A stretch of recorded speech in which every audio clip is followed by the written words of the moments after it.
আলহামদুলিল্লাহ ফিরে এলাম আপনাদের মাঝে। আসসালামু আলাইকুম সবাইকে, welcome back to my channel. আশা করি সবাই ভালো আছেন। সবাইকে রমাদান মোবারক। এটা হচ্ছে সেহরির সময়, সেহরি খাওয়া শেষ আর আমি চলে আসলাম যে বাকি কাজগুলো সেহরি খেয়ে আমি সেরে নেই। প্লেটগুলো ধোয়া, হাঁড়ি পাতিল, পানি ভরা, যেটা সকালবেলা আবার যখন একটু উঠি কিচেনটা ওই যে বললাম পরিষ্কার করলে, পরিষ্কার থাকলে, পরিষ্কার দেখলে খুবই ভালো লাগে।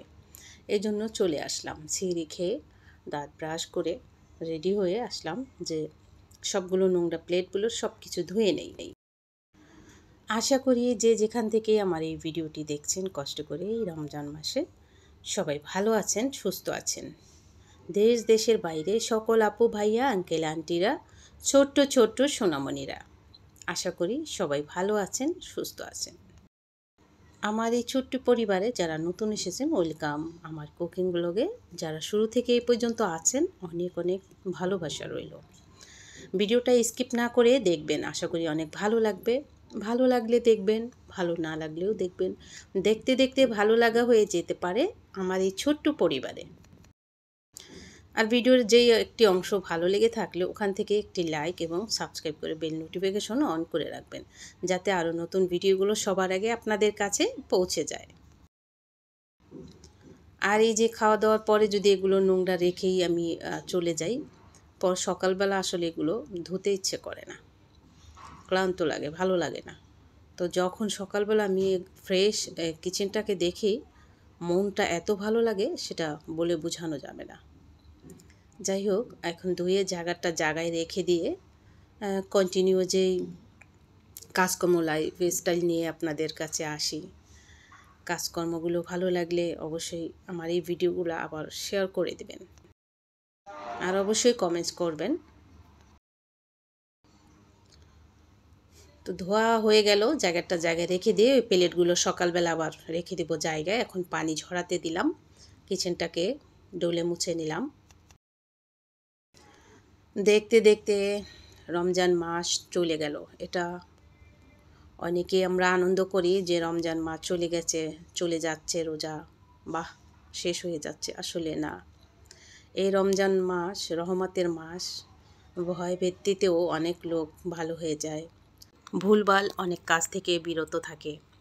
তো এই রমজান মাস রহমতের মাস চলে যাওয়া মানে আবার ফিরে পাবো সামনে একটা বছর পর, যদি ভাগ্যে থাকে। অপেক্ষা করব সেই রমজান মাসের জন্য। কালকে গেল 17 রমজান, 17 রমজানের ভিডিও রেডি করে 18 রোজা পেরিয়ে যাব ইনশাল্লাহ। তো পাতিলগুলো মেজে নিলাম। চুলার পাড়ে রৌদ্র আসে, আর যখন রৌদ্র আসে পাতিলগুলো রোদে শুকালে ভালো হয়। তো চুলার উপরে রেখে দিব চুলা মুছে। রহমতের মাস সত্যি খুব ভালো লাগার মতো। এই সকাল থেকে একদম নিরিবিলি, নির্ঝুম, রান্নাবান্না থাকে না, পরিষ্কার পরিচ্ছন্নতা। সকালে খাওয়া দাওয়া নেই, দুপুরে রান্না নেই, সন্ধ্যার আগে ইফতার আয়োজন রেডি করতে হয়। এটাই ভীষণ ভালো লাগে। কোরআন তেলাওয়াত করলাম, কোরআন খতমও দিলাম। আবার মাঝে মাঝে কোরআন নিয়ে সত্যিই বসতে হয়। কোরআন রমজান মাসে না পড়লে অনেকটা মনে হয় না রমজান মাস। সত্যি কোরআন শরীফ তেলাওয়াত করতে গেলে মনটা জুড়িয়ে যায়। তো খতমের পরে 2-4 দিন পড়িনি, একটু শুয়েছিলাম, রেস্ট করেছি। কেমন যেন দিনের বেলাও শুয়ে থাকলে, রোজা রেখে এই 2-1 বাজে স্বপ্ন এটা সেটা দেখা হয়। আল্লাহ তাআলা আমাকে সরাসরি সত্যি সতর্ক করে দেন, এটাও অনেকটা সৌভাগ্য। তো এই ভাবছি যে মাঝে মাঝে 2 পারা 1 পারা যা পারি পড়বো। তো কিচেনটা একদম পরিষ্কার পরিপাটি করে বেরিয়ে পড়লাম। ফজরের নামাজ না পড়েই কি শুয়ে থাকবো? না, অনেকটা কাজ সোজা হয়ে গেল, মানে একেবারেই ইজি হয়ে গেল। প্রায় 1 ঘন্টার মতো কিচেনে সব কিছু রেডি করলাম, পরিষ্কার করে ধোয়া পাকলা। এটা সকালবেলা করতে গেলে আরও অনেকটা সময় লেগে যায়, আর ভালো লাগে না। সেহরি খেয়ে একটু কাজগুলো করতে করতে 6টা বেজে যায়। তারপর একটু ঘুমাই। ঘুম থেকে উঠে কিন্তু আবার এই কাজ ভালো লাগে না। এজন্য সেহরি খেয়েই সবটা করে নেই। লাইট ফ্যান যা আছে সব বন্ধ করে দিয়ে তারপরে চলে যাব।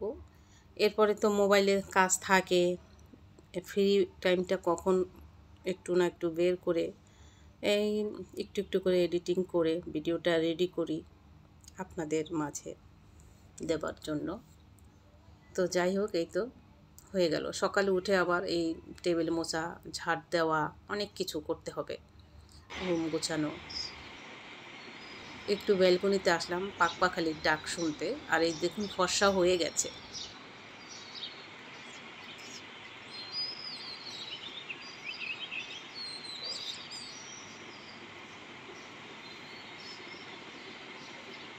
কি মনোমুগ্ধকর পাখির ডাক সেই সকালবেলাটা। ভাত দেখলাম, তরকারি দেখলাম, তার মানে মেয়ে খায়নি। ভাত কিছুটা বেশি করেই রান্না করেছি। ওই সন্ধ্যার পরে আপনার ভাইয়ের আবার ওই ঠান্ডা ভাত খায় পানি দিয়ে।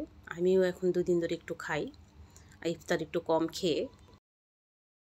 অনেক রকমের অনেক হাদিস থাকে যে রমজান মাসে যে খাবারের কোনো হিসাব নেই। আসলে হিসাব বলতে আবারও শুনেছি এক হাদিসে যে রমজান মাসে বেশি বেশি ইফতার খাওয়া, সেহরি খাওয়া, যতক্ষণ না গলা পর্যন্ত হচ্ছে, যতক্ষণ না পেট ভরে গলা পর্যন্ত বেরিয়ে অনেকটা খেয়ে একদম টইটুম্বর, ওই পর্যন্ত খেতেই থাকবো।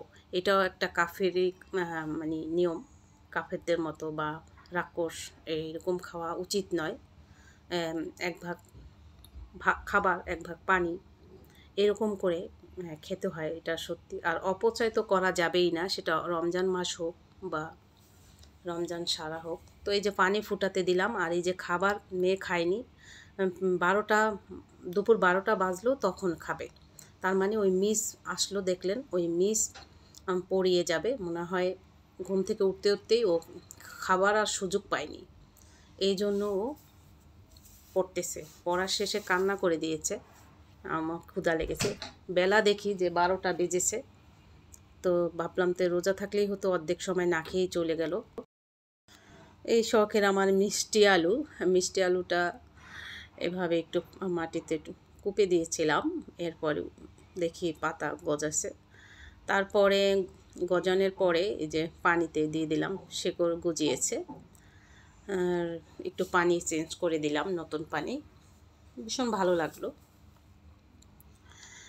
আর সকালবেলার পাখির ডাক শুনে অনেক কথাই মনে পড়ে গেল। ছোটোবেলায় শুয়ে থাকতাম, ধান আসতো সকাল সকাল, রোদ ওঠার আগেই।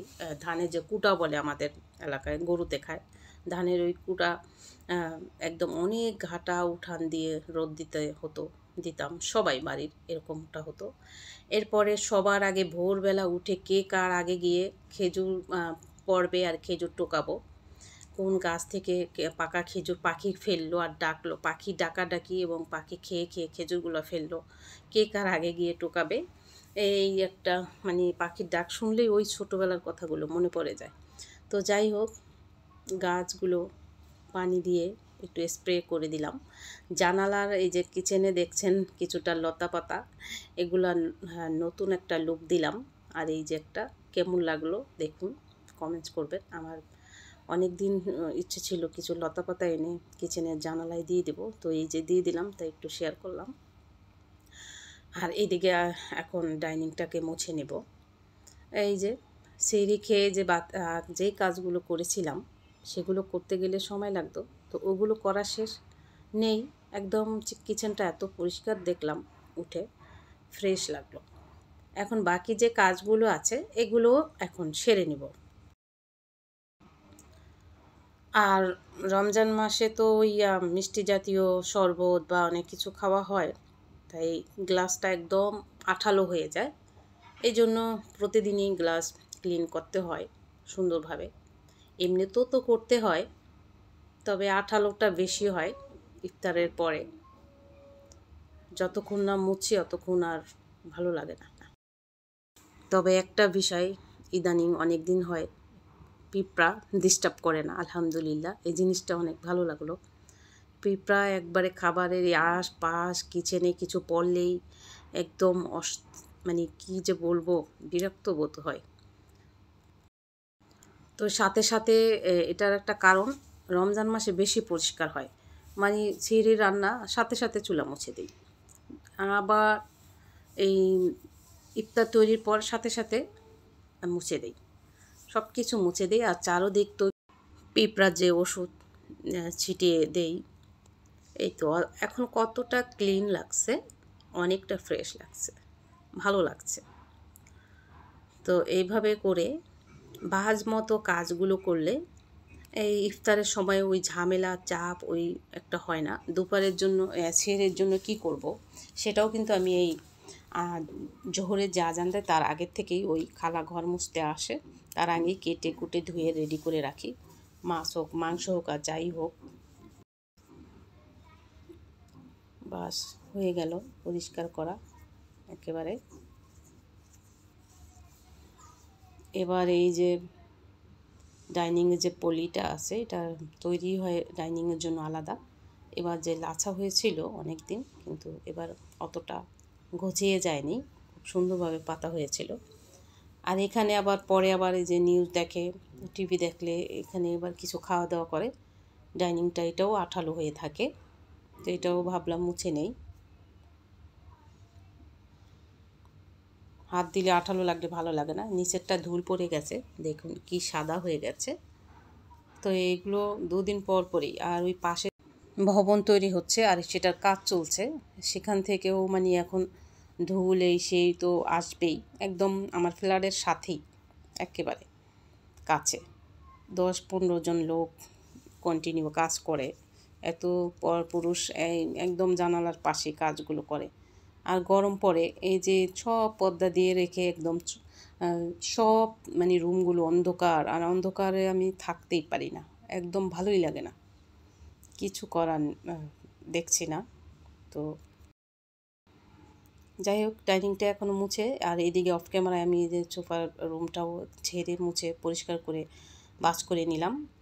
পাশে এই রুমগুলো, ছেলের রুম একটু আগে একদম বেডশিটটা টান টান ছিল, ওই ছেলে ল্যাপটপ দেখতে দেখতে আবার গুছিয়ে ফেললো।